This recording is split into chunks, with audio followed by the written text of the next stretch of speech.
So with the Zion Schoolhouse project, we are creating 3 maps.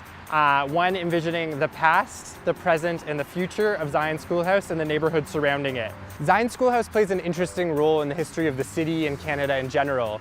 It was one of the first instances where free public education was offered to everyone. At the same time, it was part of the plans that eventually led to residential school. So as part of this project, in a restorative approach, we have invited Lindsay Lickers, an artist, Haudenosaunee and Anishinaabe artist and community worker, to contribute to the future map. Art is an accessible way. It's approachable for a lot of different people that wouldn't necessarily go and take a history course or would go and, go on a tour or anything like that. It's one of those things that's easily accessible, so it helps us in bringing a message forward and making it, more widely accessible for all people.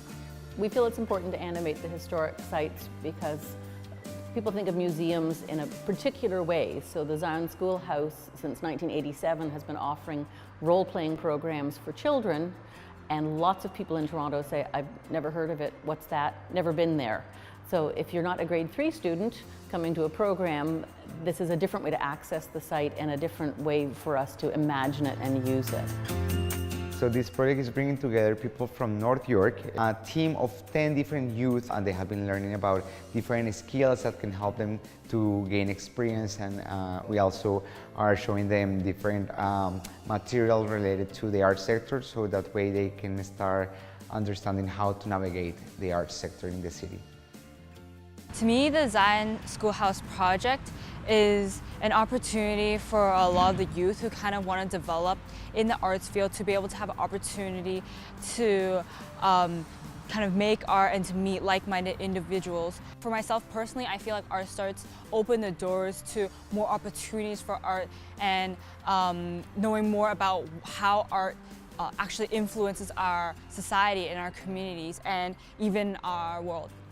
What I learned was pretty much how to write on a deadline, I guess is what I would say, and really learn how to collaborate, practice my skills and just broaden them and just get better at what I'm doing. My hope for the Historic Schoolhouse is that people come to see it as a community hub and a resource, a place that gets used more by the general public. I think it's a wonderful building, it's a beautiful space, and it'd be nice for more people to be able to come and enjoy it. We hope that people engages with this map. People is able to actually be more sensitive about the present or the future in this case. So we just hope people come, take a look to it, and just appreciate the artwork and what they have learned in the few workshops they have had here with Daniel Rustin. So my vision of the future is that we look back to the past and I see an integration with First Nations way of knowing and Western way of knowing toward a bright and hopeful and equitable future. In the future, continue striving for a better future for us to be able to integrate art in our community. My hope for the future is just that people increase their awareness and are just nicer to each other. My hope for the future is that everybody kind of realizes what's going on, not just around them, but with themselves. Our perception is key, and I think we need to work on that, things like that. Just care for ourselves, pretty much.